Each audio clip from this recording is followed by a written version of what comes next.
morning, afternoon, evening, ladies and gentlemen. I'm George Moss again here at allpointstv.com and also WFOV, that's 92.1. And we are very glad to have both audiences with us this afternoon. We're taping 2 days later than we normally tape. We normally come on at 2 o'clock in the afternoon on Mondays, and we are coming together for this program today on Wednesday. So we are in the throes of waiting for the return of the hostages that were held in North Korea, and this president continues to be the gift that keeps on giving, and we are continuing to ride this horse that we had placed in the race in November 2016, and we are, I think, reaping the rewards of our going to the polls without Russian collusion, without Russian help, and deciding ourselves that we wanted a change in the political landscape in Washington. And we installed this president, and I think we are getting some of the benefits of the decision that we made. We didn't have to have anybody assisting us in that decision. We are able to make these decisions ourselves without any collusion on the part of the Russians. You might want to, okay, I'm making sure I'm getting clipping a little bit, so, okay. Anyway, all I like to say is that, either like it or not, Donald Trump is fulfilling his campaign promises. And that's a rarity amongst, because most of the time they say all this crap on the campaign trail.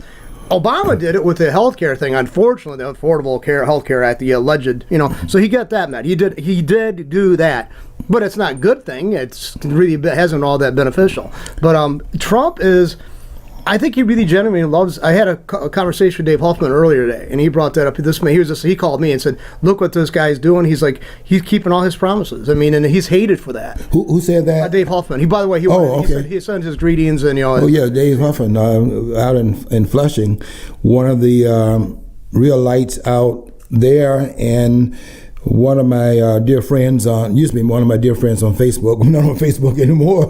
You got to talk about your exile, right? Yeah, and John, they had on Tucker Carlson's show. Was it Tucker Carlson? Yeah, I think it was Tucker Carlson's show. Or was it? I watched Hannity, so it might have been Hannity. They had Jason Whitlock on there. Do you know who he is? I'm drawing a blank on that name. Jason Whitlock is the black sports commentator and conservative, so I like him already.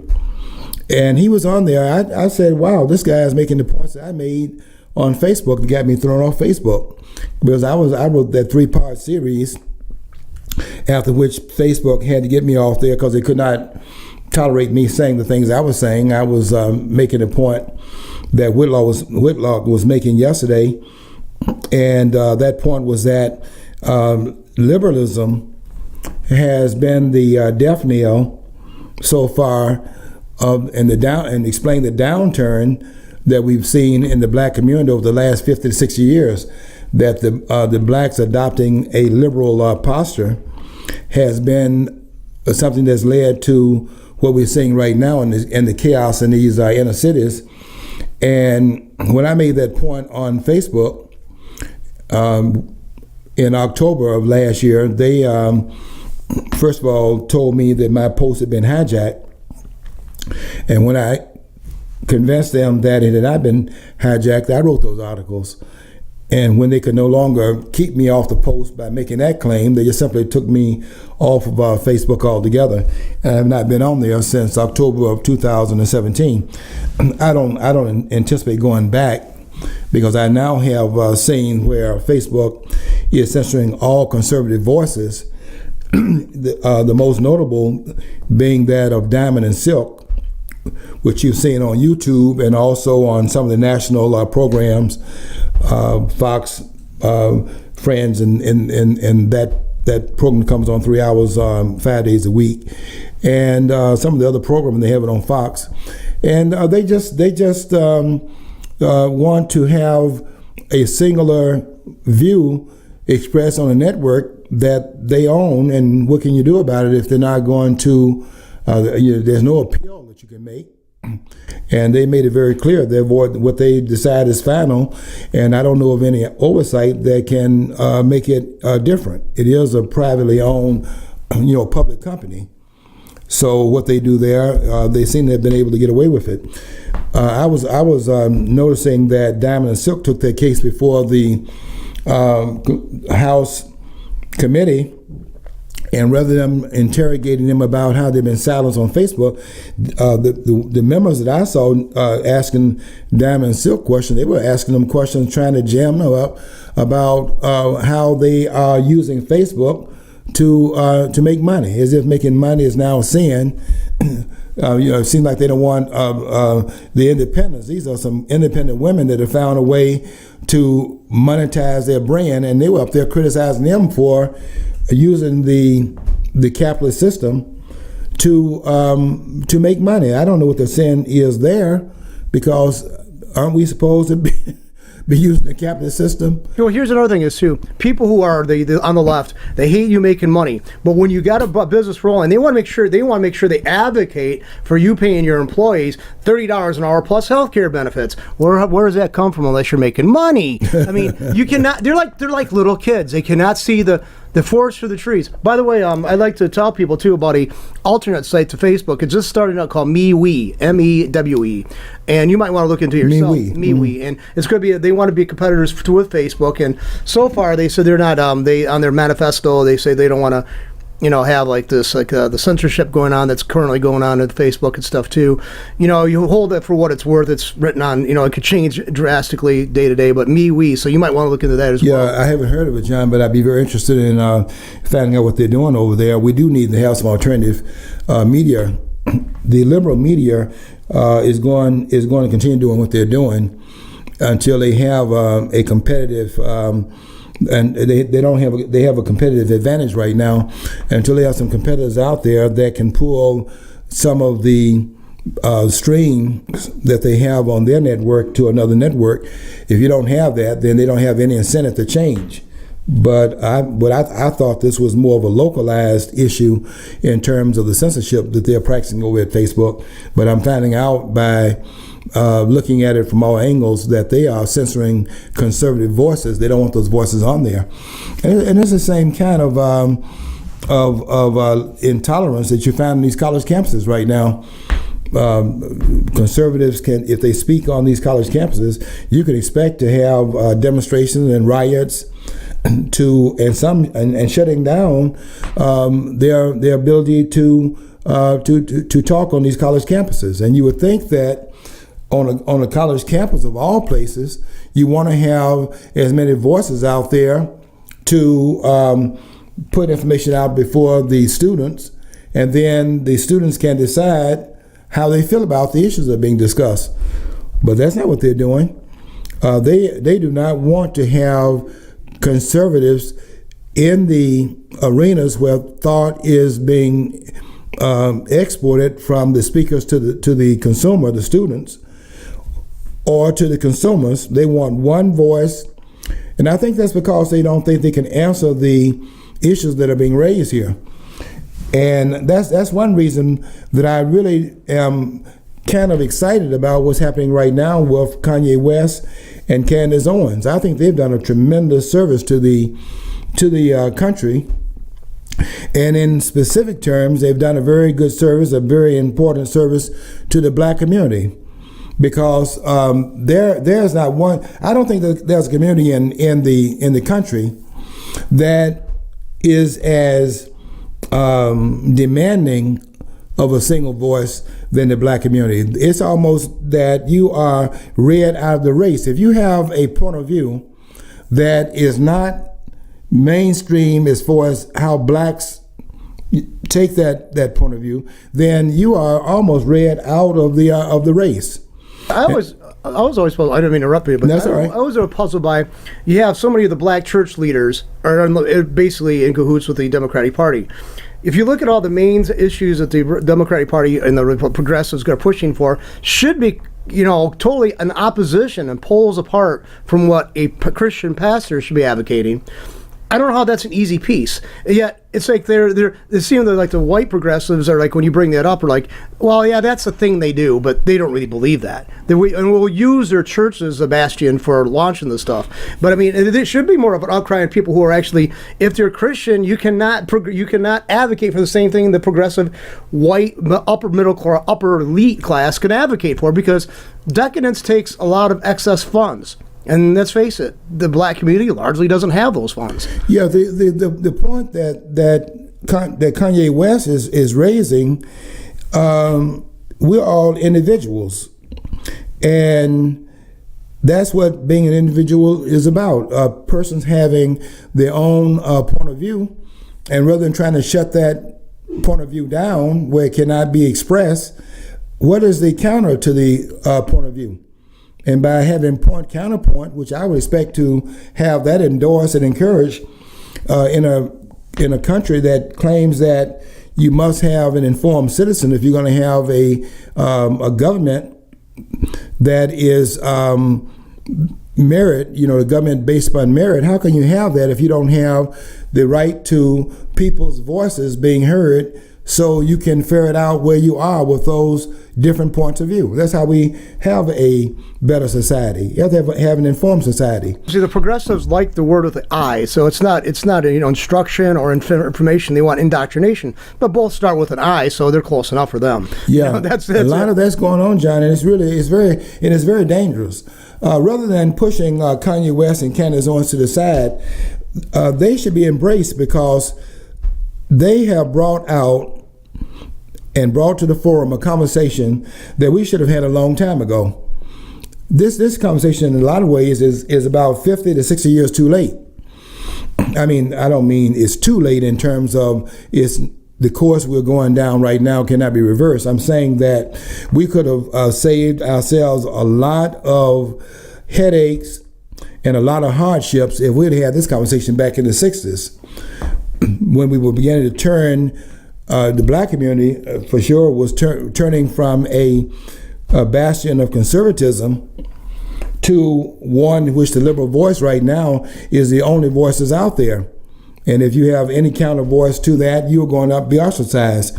One question asked about Kanye West. The question was asked, is Kanye West turning into another Thomas Sowell? As if that's some kind of a mockery being made of Kanye West's statements, because Thomas Sowell is one of the clearest voices out there.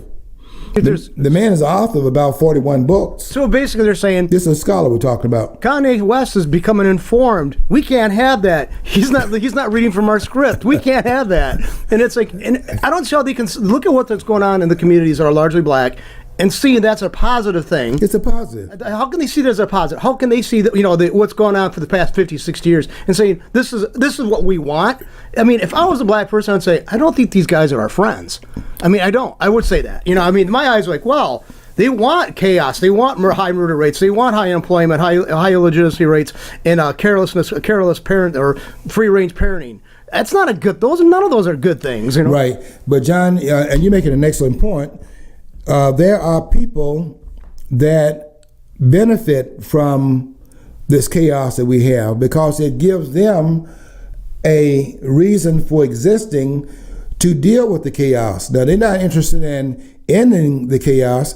They're interested in making a living by pointing the chaos out and being the solution to it, and so on. And a lot of persons are invested in that. Government figures, certainly the members of the Congressional Black Caucus, those guys and ladies are invested in the issue of black grievance. Without black grievance, they couldn't run on racism, which is really what they all run on. They run on, we got racism in the country, and they are in fact out here fighting against racism that is overwhelming the black community. And when you have persons like myself and others who are out there saying that racism is not the major problem that black people are facing in this country, you got people that's going to oppose you on that. because there's too many persons on the other side of that issue that are invested in keeping the 90-some-odd% of black people over there on that Democratic Party plantation voting for Democrats who carry the party. They are the party of grievance. Women's issues, black issues, immigrants issues. All the grievance industry is housed in the Democratic Party. And to let any one of those constituents go means the Democratic Party will lose its power base. And they're not going to let that go without a fight. You look at the immigration issue right now. And the Democratic Party that has taken the immigration issue as on its wings as if it cares about immigrants, they don't care about immigrants any more than the Republican Party cares about immigrants. The difference is that the immigrants come in here and they vote Democrat. It's what Tucker Carlson said. The Democratic Party cares about power and influence and voters. When you have immigrants coming to this country, they're going to be voting for the Democratic Party if they're allowed to vote. Well, I see. I got a different take on it. Maybe perhaps you do. Okay. The Democrats like the voting bloc. The Republicans serving their corporate masters, and I believe there is a discernible difference in how they treat corporations. They're a little bit more appreciative and a little bit more responsive. But basically by bringing in people who are willing to take jobs at a lower rate of wages. Basically, they could, both parties conspire to keep this bickering between us, and because we see each other's competition as threats, and that serves both of their parties well. Yeah, both parties have shown that they are the problem. Both parties. I'm not advocating anything for the Republican Party. The Republican Party, just like Charles Barkley said, they're just about as bad as the Democratic Party, but there are some differences in terms of them playing to different parts of the constituency base. Although behind the scenes, they have a duopoly, and they are, to an extent, working together behind the scenes, but they don't operate in public the same way. The Republican Party, you saw an example of the difference between the Republican Party and Democratic Party in terms of moral printing that goes on. Look at what happened with the Attorney General in New York. A man that was running on women's issues. He wants women to be equal and treated fairly, and was out here as one of the major critics of the President Trump. And then we see that this person was not only not treating women fairly and equally, but was in fact abusing women. This man was very violent toward women.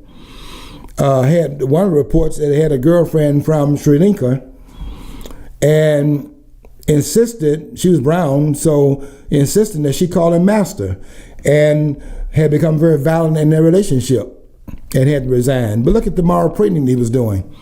The Democrats do that much more than the Republicans. Chet, they'll label anybody who is a conservative automatically racist. See, it is a simple thing, a projection. That which they can't deal with in themselves, they throw out there, and then they can hate it and vilify it, attack it. Yes. But they have it in themselves.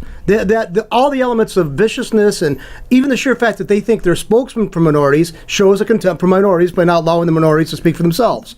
To my opinion. You cannot be more contemptuous of blacks than the Democratic Party, because the Democratic Party has 93% of black voters voting Democratic for Democratic candidates on a regular basis. They've been doing that ever since 1965. I mean, Johnson wasn't wrong when he said that in the passing of the Voting Rights Act in 1965, signing it into law, that he would have blacks. He didn't use the word blacks, he used that N word. He said that he would have blacks voting Democrat for the next 200 years. And so far, he's been correct. Because they didn't look behind the scenes to find out, yes, that although Johnson was president, it was Democratic Party president in the time they signed this bill into law. The Republican Party was the one that passed it in both the House and the Senate by the majorities they had at that time, and they're the ones that put that bill on Johnson's desk, but didn't get the credit for it. And when I say that, I only say it because it's true. I'm not trying to sell either one of the parties, because I agree with you, John. Both parties are a problem. I'll tell you what they're getting ready to do right now. They're getting ready. I think Donald Trump is getting ready to yield to those that want to have a conference on race. And they want, and what you'll have here is you'll have the parties, which means the government, calling for a dialogue on race as if they ought to be the leaders of that dialogue. The Democratic Party and the Republican Party have no business calling anything on race, because look how they use race within those two parties. Look at how the Republican Party used race in 1876 when Rutherford B. Hayes was elected. They paid blacks who were voting for the Republican Party at the end of the Civil War, so-called Civil War. The blacks were voting for the party of Abraham Lincoln. And then look at what happened 12 years into voting, when they could vote. They voted for the Republican Party, and we can understand that. Lincoln was given credit for the Emancipation Proclamation, and the credit was that he had emancipated the slaves. You can claim that. And so blacks voted for Abraham Lincoln's party from that point. But 12 years into the voting for the Republican Party, look at how they made a deal with the South to pull those troops out of the South, therefore the Ku Klux Klan being sicked on blacks in the South, and they pulled those troops out of the South and made the black voters vulnerable and threw them under the bus to gain political advantage. And Rutherford B. Hayes, who had gotten less popular votes and didn't deserve the majority of the electoral votes, 3 states then cast the electoral votes for Rutherford B. Hayes and not Samuel Tilden, who had won the popular votes, and he should have had a majority of the electoral votes as well. But because the 20 electoral votes that should have gone to Tilden went to Rutherford B. Hayes instead, Rutherford B. Hayes became President of the United States and had 185 electoral votes in that election, and Tilden had 184 because the 20 votes went elsewhere, and he lost the election because they had made a deal with the 3 states whose votes were at that point not counted, either one of the camps. And he became president based upon the throwing the blacks in the Republican Party under the bus in that election. Then you have the Democratic Party, whom blacks began to vote in some numbers for Democratic Party in the aftermath of the Great Depression in 1929. In 1929, they went to the polls in 1932 and voted for Franklin D. Roosevelt. And they began to trickle out of the Republican Party, and over the period of time voting the economic interests and voting for the New Deal because it was suffering under the nonsense of Herbert Hoover. The party loyalty began to show toward the Democrats, first of all a trickle, and then a tidal wave in the 1960s. Look at how they were paid back by the Democratic Party over the last 50 to 60 years, and look what's happening to them now that they're voting Democrat. Both parties are a problem. You might want to push your microphone up a little further ahead of you, because push the microphone, the bass and everything, push it a little bit further ahead of you. Push it on the desk. Ahead of me, further back? Push it back towards the edge, a little bit towards. So we're getting a little sound in there? Yeah, so. Okay. Was it distorted enough It was like every time, sometimes when you speak loud, it gets like a puff, like a large, I forget what they call it, but it's like a little bit of a pop sound. A pop sound. Yeah. Should we proceed? No, that's right. It's fine. It's just fine, okay. I just noticed it happening, so I just said. Okay, I'm glad you caught that, John. We need to understand that both parties are the problem, and if we're going to have a discussion on race, if the government is going to play any role in it, their role should be the Democratic Party and the Republican Party, the members of those two parties in Washington talking to each other about what role are they playing in this racial division in this country, and they must come together to decide what they're going to do about the problem that they're bringing to the table. For them to be having a conference, convening a conference on race, and they are going to convene people in the constituency, is to say that the constituency is the problem and not the government. The government should have no role in having any more race conferences in this country. Anytime we have the government involved in a race conference, there must be the government talking to the government officials, government talking to government about what they need to be doing differently than what they're doing right now. Because a lot of the problems, if you go back and look at it in the past, you can go and see that government has played a role in all the racial problems that we're having in this country. Some of it I understand. I understand that at the Constitutional Convention. Okay, we're going to take a break right now with WFOV. And they'll be back in 4 minutes, and we're looking forward to them coming back to the discussion in that period of time.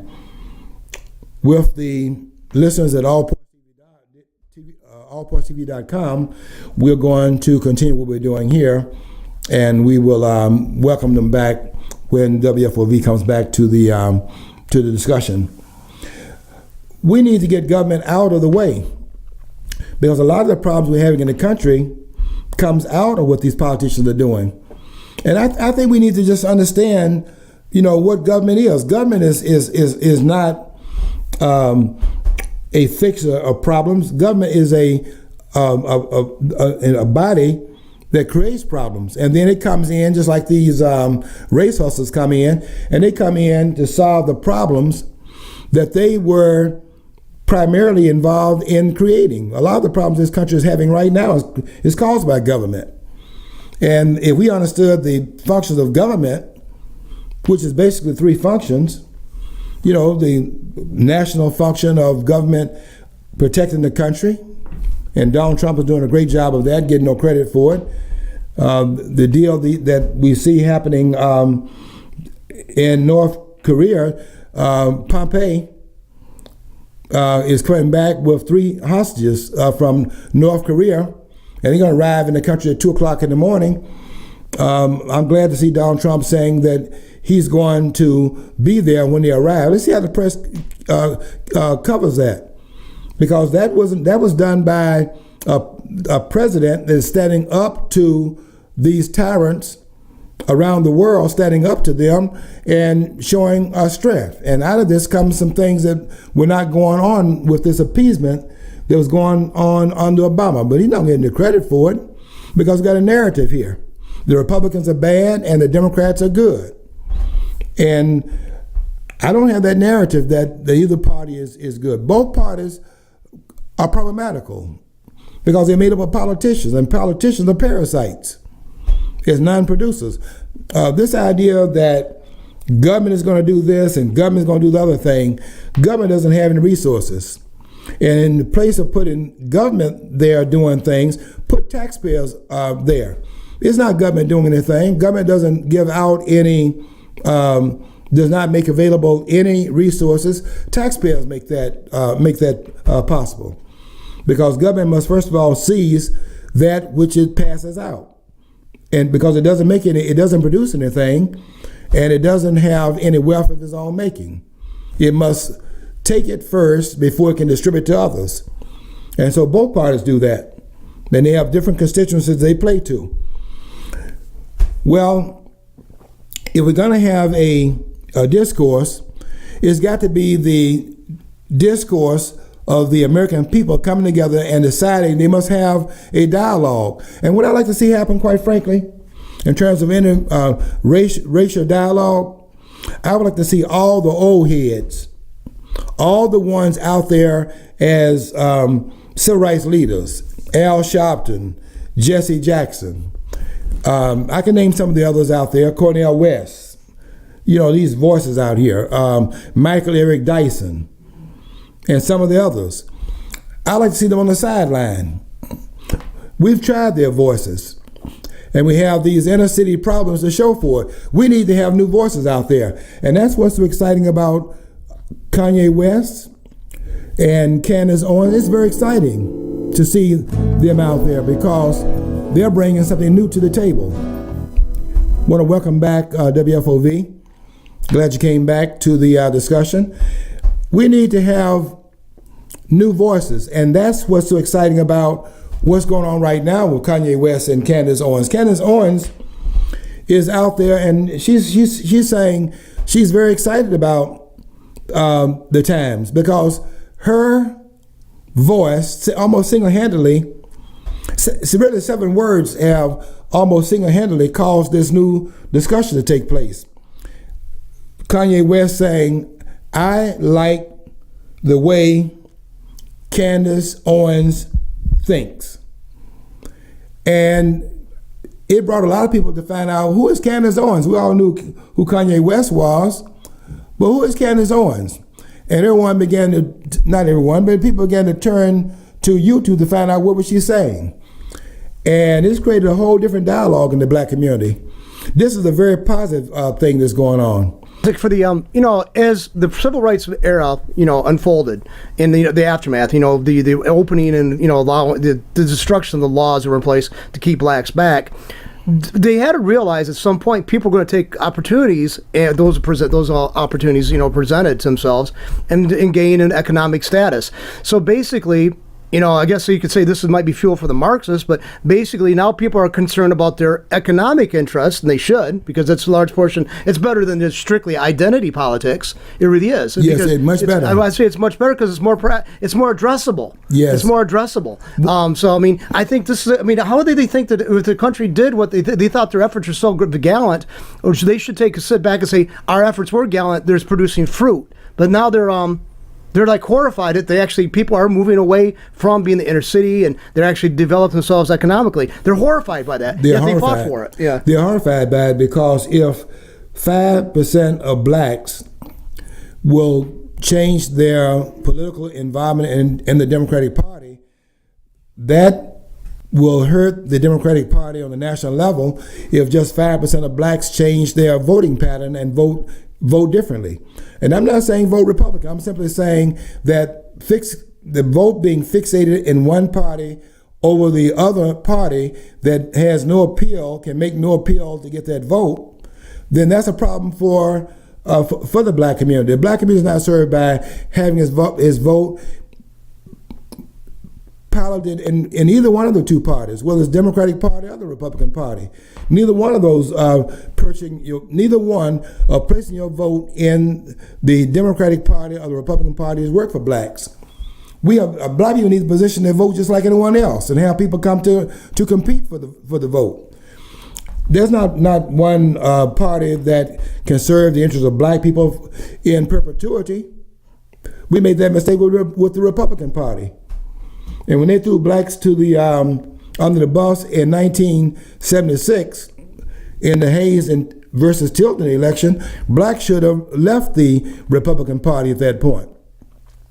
I'm not saying they had a lot of options, but you have to punish the party for having used your vote and then sold you out. I understand that the Democratic Party was a part of the Ku Klux Klan, but you have to punish the party that you are supporting and showing loyalty to, and they're doing you in.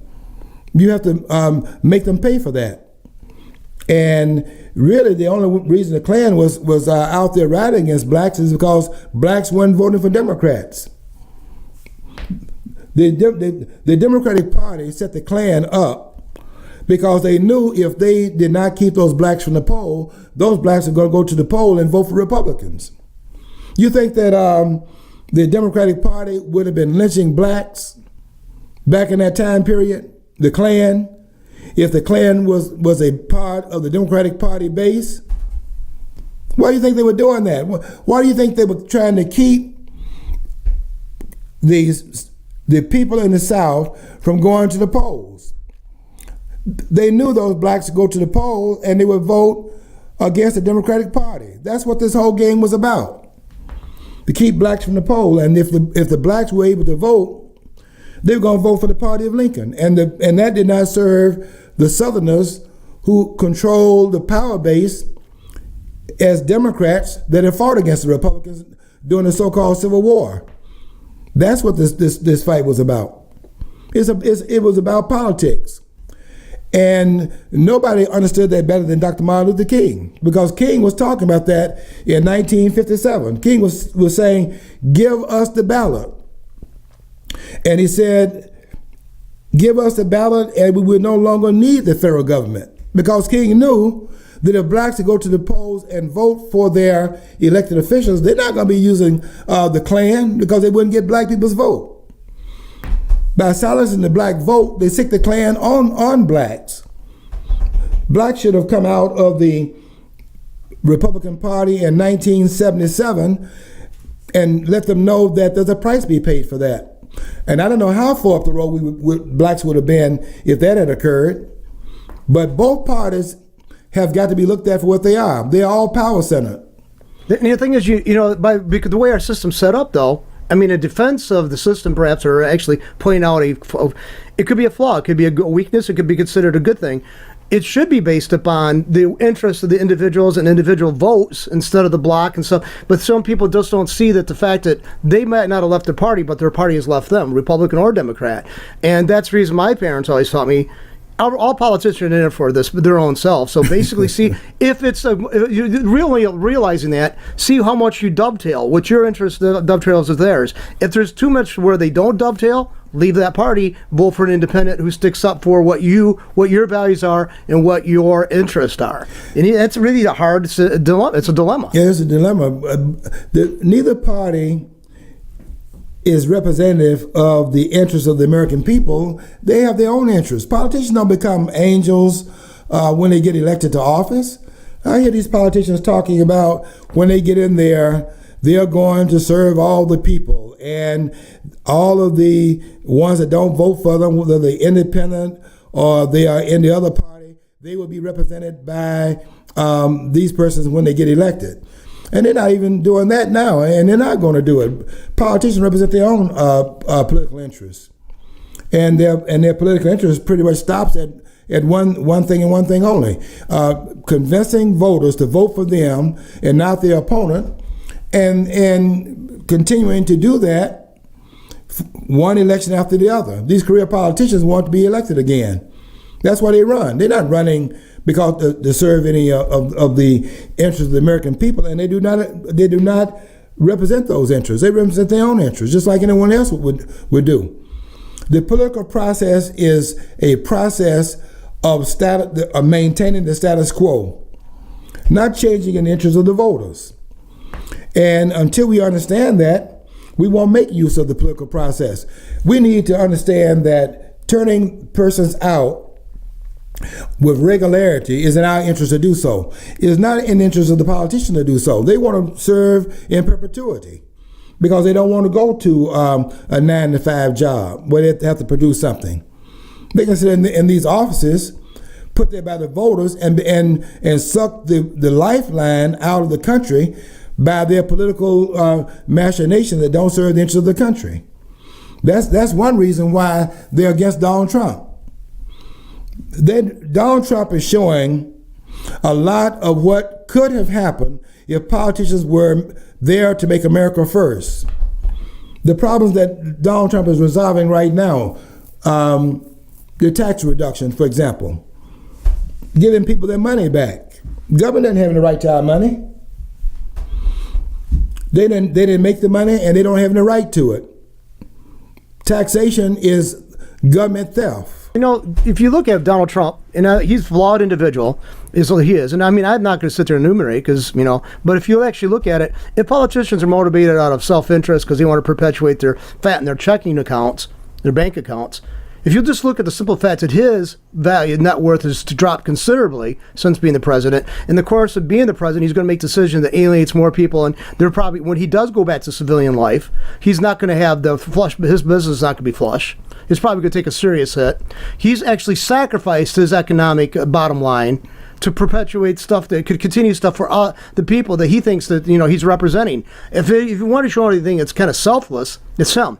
In that respect, he's supposed to be this legendary money grubber, but he sacrificed already over $1 billion in his assets to be a president. John, that is so true, and it would never be brought out in front of the voters, because what Donald Trump did when he ran in 2016. He set another model out there in the public mainstream of what we should look for in our political leaders. One of which is, what have they accomplished before they entered into the political arena? Donald Trump had accomplished something outside of the political process. What have most of these people in Washington actually accomplished, except convincing voters to vote for them? Donald Trump had accumulated $1 billion business, probably worth about $3 billion by most counts. The man was accomplished, and those negotiating skills that you have in being involved in business, because you don't have any coercive power. That's the difference between the private sector and the public sector. In the public sector, where you're using government largesse, you're able to coerce your way. You don't have to negotiate. You have the guns and you have the legal right to initiate force. And so those persons don't have to get it right. When you're in the business world, you got to be a good decision maker, because if you get it wrong, you're out of business. Well, another thing is, too, he took $1 million loan from his father, Trump did, and parlayed into billions. Okay, some people make the fact, look, he was a millionaire's kid, right? He got $1 million, but if you look at the area where he did all his developing, New York City, New Jersey, New York State, the value of property is so high there. $1 million is chump change comparison to what he was fighting against and what he was competing against. If you want to look at that with sheer acumen, it's like brilliant acumen. I mean, unbelievable acumen. I mean, to do that. So I mean, you can't take that from him. His personality flaws aside, he's not being the most eloquent speaker and using simple words. All that aside, he knew how to manipulate, to work within the system to benefit himself. That's a good thing. Donald Trump is going to go down as a transformative president, and they can't take away.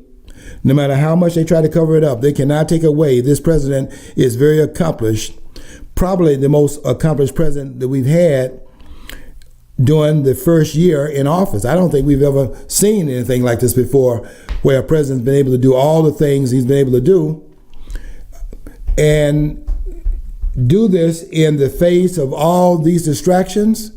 It's incredible what has occurred under this administration.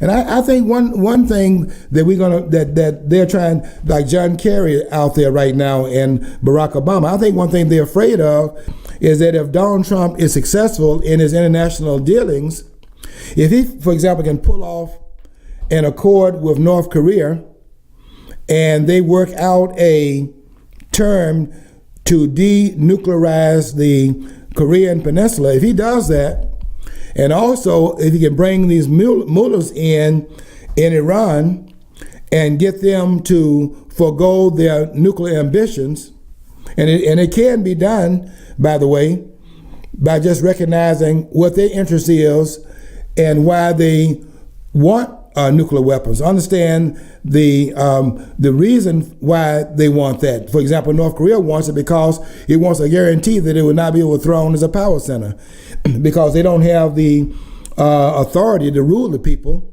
And so they can have an outsider threatening them, because if the threat on the outside is such, the inside, they don't have the consent to be governed by their people. What Kim Jong-un wants is to maintain the power that he wields in North Korea, and he does not want the outside threat. And you probably notice that he wants to have a guarantee that if they get rid of their nuclear weapons, which they can't use it anyway, you can't use nuclear weapons out here. So why does he want nuclear weapons? To keep America from invading North Korea. And Trump is going to agree to non-invasion. That protects the regime. And the regime benefits because as long as those sanctions can be lifted that would strengthen the regime inside of North Korea, they're going to go for that. And that's the Achilles heel that Donald Trump has as a card that he plays in the negotiation, a guarantee of non-aggression against the North Korean regime, because that's all they want. They don't want to lose their power base. And if Donald Trump continues to put sanctions there, that creates insecurity of that regime. There are some cards to be played here, but Obama didn't play them because Obama wasn't interested in making this country great. And the fear that they have of Donald Trump, that's John Kerry out there, and now Obama came out there and made a comment about the ill-advised negotiations going on, the rescinding of this agreement, this bad agreement that Obama had negotiated illegally, put in place illegally by the president making a mandate rather than going through the Senate. According to Article 2, the way that should have gone down is that the president should have taken this agreement before the Senate and had 2/3 vote to ratify this treaty. This was a treaty. What the president did instead of having it ratified by the Senate, he took it as it takes 2/3 vote in order to rescind the decree by the president. In other words, he reversed it in front of the American people and went through an unconstitutional process. This is why this is why Donald Trump can rescind it, because it wasn't ratified by the Senate, which was required by the Constitution. It was because it was a mandate of the president. Because the president mandated it can be undone by another president, and that's what's going on right now. But the process that was required was for the president to take this agreement to the Senate and have 2/3 of the people to vote for it, and they didn't have that. That's why Obama didn't take it to the Senate. He placed it before the House and the Senate and said that it takes 2/3 vote to say the president cannot go forward with it, which is not part of what's required by the Constitution. The president did something, quite frankly, that was treasonous, and that's what they're afraid of. They're afraid that if this president presently carries out these actions and it results in that which benefits this country, the treason that was involved in this previous administration will be found out, and Obama will be called on the carpet for this 8 years of malfeasance in office. Both John Kerry and the president were involved in undermining this country. Both of them were involved in that. See, when I was in the Reagan era, I actually thought he should have faced charges for violating the Constitution himself, doing what he did, financing, a covert war and stuff like that. I mean, I liked Reagan, but he did violate the Constitution by doing that. They're talking about impeaching this president. The question, John, is who would be qualified to sit in an impeachment of the president? Every one of the person that put their hand on the Bible or on the Quran, as it is right now, some of them taking the Quran and swearing the whole Constitution by their swearing on the Quran or on the Bible, which of them can say honestly that they are going to uphold the Constitution when the Constitution restricts federal power, and 2/3 of what the federal government is doing, based upon Walter Williams' assessment, 2/3 of what the federal government is doing is unconstitutional. Power is restricted to the federal government based upon the delegation of powers in Article 1, Section 8. And they're doing things that are not enumerated, the federal government is in fact doing. And those powers that are not enumerated, those powers therefore reside in the state and in the people they're in, because they're not delegated to the federal government. What person in Congress campaigns upon reducing the power of the federal government? None of them are doing that.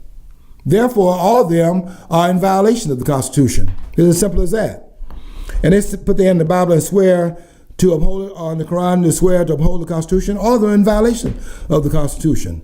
And nobody campaigns upon taking the entitlements that they have, government doing all this altruistic work that Ayn Rand warned us against and said that altruism would be the death knell of this society, of this government, because by you taking on all these entitlements, the government playing roles it should not have played, will eventually carry this country down, and we see that by the fact we got a $20 trillion debt. And where did that debt come from?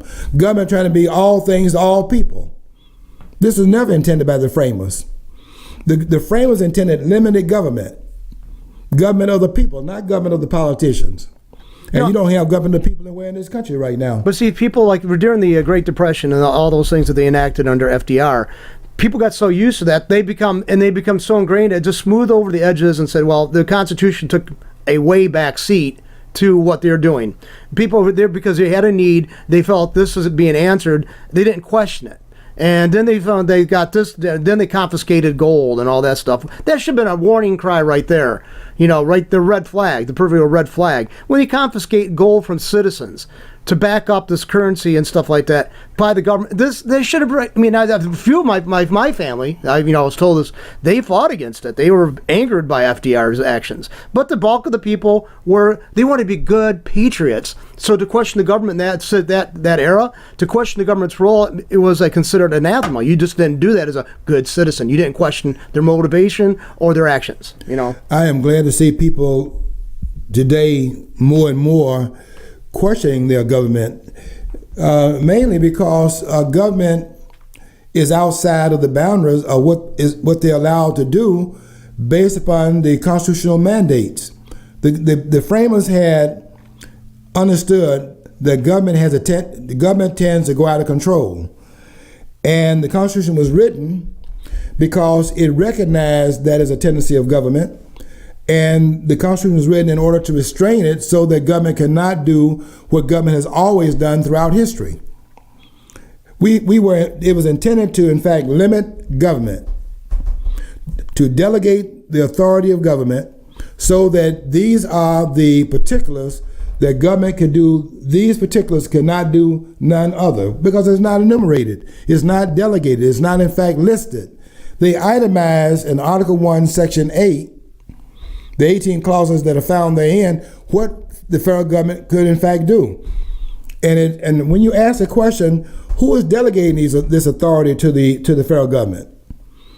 The dictation of the powers of the federal government is being dictated to the federal government by the states. The states are the ones that are telling the government, we are ceding to the federal government these powers beyond which there are no other authorities that can be in fact initiated in the political process because they've not been delegated.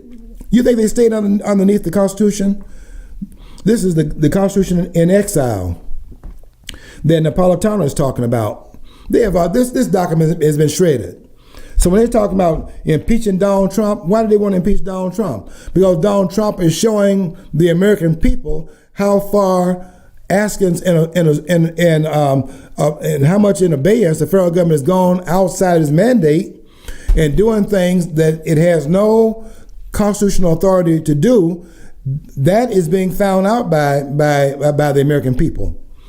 I was reading a poll the other day that said 54% of the American people right now do not believe that Mueller is actually investigating anything that Donald Trump has done wrong. They're saying that this is politically motivated. There's no collusion in the election of 2016 with Russia. Now, at least on Donald Trump's part, any collusion that has occurred with Hillary Clinton and the Democrats and with the intelligence agencies, which now we're finding out make up the deep state. The deep state we're now finding out is not some group above the politicians. The deep state is the politicians. They're masking the masking behind their public persona, but they're masking in front of the American people. In back of that, they're doing something different than what they put in front of the public. That's the hidden hand we were talking about once before in one of our programs. We were talking about the fact of that hidden hand. The hidden hand is the hidden hand of government. Government has a public posturing that it does. Behind that public posturing, the government is doing something totally different than what it shows to the American people. And we see that, we saw that just the other day. The House comes out, for example, and it says that they found no collusion, and therefore they shut down the investigation of collusion on the part of the Trump administration. But guess what else they did? After having said that publicly, they continued to fund Mueller's investigation. Mueller was, if they found that if they had a finding that there was no collusion and the investigation was thorough, then the next step would be then to say we did a thorough investigation, and therefore Mueller's investigation cannot go forward because we've done our homework. So they did the homework because they have to come before the voters. At the same time, they let Mueller go forward with his investigation. How do you explain that? The government talks out of both sides of his mouth. It's Dr. Jekyll and Mr. Hyde. One hand washes the other, and both these parties are cooperating with each other because that's how it operates. It's government of the politicians, here's the litmus test. We know that there are violations going on right now with this investigation. And I'm still trying to figure out what Sessions is doing because I thought he was coming in as a fresh, face, but Sessions is there's some questions about his role in this deep state. But the question will be: is anyone, given these violations that have occurred and are still occurring, is anyone going to go to jail? Will the government, in fact, do its due diligence and hold people accountable by having those who are violating the laws of this country? Will they, in fact, do to them what they did to Martha Stewart and others who were put in jail for these violations? Until that happens, we have government out of control. And we know the government's out of control because we understand the restrictions they're supposed to be under in Article 1, Section 8 of the Constitution. Donald Trump is doing a great job. Kanye West, keep doing what you're doing out there. Candance, you've started a whole different conversation. Need to have more of that. And we look like we're beginning to change course here. And that's a good thing. Okay, we got to get out of here. We'll see all of you again next week, same time, Monday at 2 o'clock, and we will, in fact, be back with another edition of this program called What's Going On WFOV and also allpointstv.com. Until next week, I want you to follow your dream, because if you don't follow your dream, you'll never know what's on the other side of the rainbow.